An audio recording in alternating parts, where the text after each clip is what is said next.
Could the penny be on the chopping block of the Department of Government Efficiency?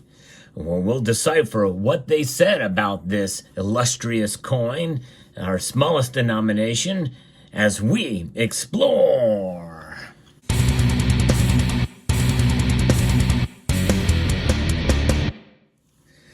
Yes, they made waves, the Department of Government Efficiency did, on their X platform in a posting that they made.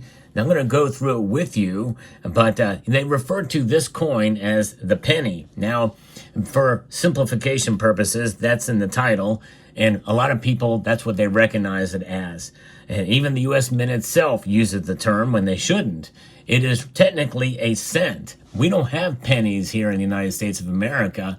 We have cents, and hopefully we have common sense, and that is the impetus for what the Department of Government Efficiency is utilizing in order to make a case for getting rid of the penny. However, there is a lot of pushback, and rightfully so, and it makes me question a little bit about DOGE's purpose, especially after the executive order. I want to thank Summit Metals for sponsoring this channel as I continue with this, because what you're looking at on your screen here is a variety of coins, all with the same denomination, some worth far more than others. We'll get into that later in the video. First, let's get into this X posting from the Department of Government Efficiency itself that is now under the executive order of the President of the United States. The penny cost over 3 cents to make and cost U.S. taxpayers over $179 million in fiscal year 2023.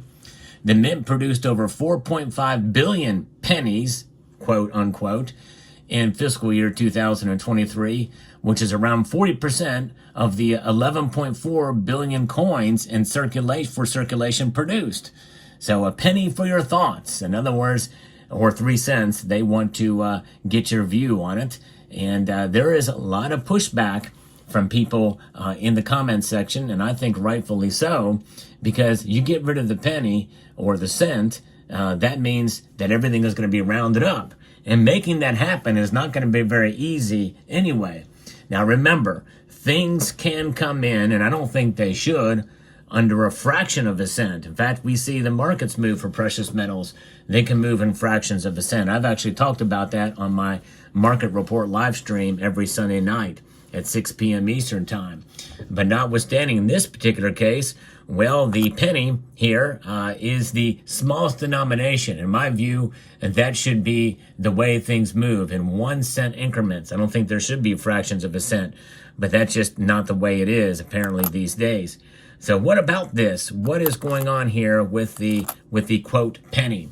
Well, they reference a couple of different websites, one a bullion dealer and another one from coinnews.net about the production figures, and the information varies. So the 2023 cents, which is the lowest since 2010, that was the mintage. So they are producing less of them now, and it cost 2.72 cents to make and distribute each 1 cent coin. So there's that fraction of a cent there just in the cost, and regardless. But nonetheless, still, they do account for about 40% of the total combined coin production for 2023. And so that's 4.5 billion cents. And in 2022, they made 6.3 billion of them. Still a lot, and a lot of money wasted, obviously, in the cost. But remember, folks, the United States Mint already is doing a study to try to lessen the cost for all coins, which means using different materials. There's a study underway doing that right now to hopefully make things more efficient. And that's before, I think that was done quite a while ago. That study was implemented some time ago. And so there's already work going underway there to make that happen. So I don't think we should get rid of the cent. And I think most who responded underneath that X posting agree. In fact, in reality, and there is a meme there that says that it was government, the inflation that ruined the penny, according to one commenter, and that really is true. The penny is fine. It's the inflation that's the problem, and it has ruined it in terms of its, and that's why we're seeing the costs go high. Now, again, these, as I mentioned earlier in the video, these coins are not all created equal. Indeed, they are not. Most of the shiny and all the shiny ones you see here, indeed, are not made of copper like they used to make back in the old days. This is a pure copper cent from 1973. And actually, technically, it's 95% copper and 5% zinc. Nowadays, it's a 3% copper and 97% zinc or something to that effect. Mostly zinc, but even zinc costs have gone up very much in recent years. So it is still even more expensive. So this thing is probably about 5 cents there's about 3 to 5 cents worth of copper inside of this cent. And so it was too expensive. And so in 1982, they shifted during the middle of that year, or during the course of that year, to make it copper-coated zinc. And so the zinc coins do not last nearly as long, and so they have to be replaced more often. But the copper cents, they last a lot longer. Of course, now there are people who are actually saving them for much of the reasons why they saved silver coins after they took the silver out of them in 1965. So that is what is happening. Now, they're still very expensive to produce, but remember, that's in essentially the beginning of the death of money in terms of hard money. If you take the cent away, well, that means things are they're going to round everything up, and everything's going to get more expensive. And we're already suffering from inflation as it is. And I think that would be a big problem. Another comment said it's a non-issue. The problem of trying to implement rounding in payment system software would be catastrophically inefficient, and I would argue to say expensive.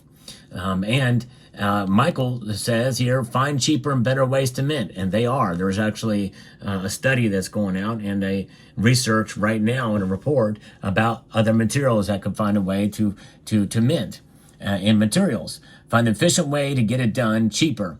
You don't throw a child out with the bathwater. That's right. Exactly. He says, I expect better of this office, and I tend to agree. Although in DOGE's defense, they are putting it out there for your thoughts. Not necessarily that they're going to do it. They're just throwing it out there. But I think this is the wrong thing to look at. Well, it is the right thing to look at, but maybe in a different way. I think we should keep the penny.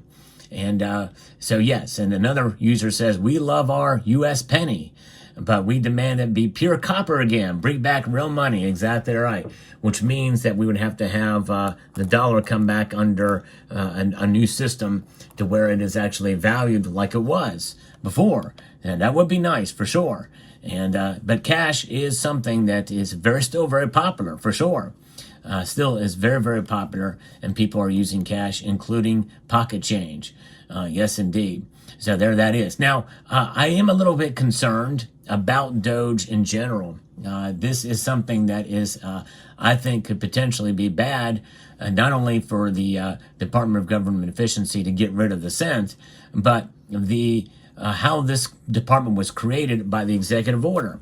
Section 1, the purpose, according to the executive order itself, says this executive order establishes the Department of Government Efficiency to implement the president's DOGE agenda by modernizing federal technology and software to maximize government efficiency and productivity. That's all fine and good. But where are the parts of it about cutting government agencies and getting rid of and streamlining government by the amount of money spent? I guess that is part of it, but anyways, but there it is. And it's talking about a structure and establishment as a temporary organization, and that's fine. That was something that was mentioned before. And there's going to be an office with 20 hires that will be associated with this. But it's really about essentially setting up team members, and modernizing federal technology and software to maximize efficiency and productivity. It seems like that is going to be something that is going to be paramount in this, which is good, but it doesn't solve the whole problem. Government itself is too big, and some of these agencies just need to go. And so I would hope that as part of this order that put it into effect, that would mean the nixing of certain agencies. Although it does say here down in the Section 4, Section C, this order is not intended to and does not create any right or benefit, substantive or procedural, enforceable at law, or an equity by any part against the United States, its departments, agencies, or entities. its officers, employers, and agencies, or any other person. So discern that of you how you will. But nonetheless, this is something that I think will be good, but it may not be as effective as we had originally hoped. They originally had said we could cut $2 trillion easy, and now they're saying, well, we might get a $1 trillion.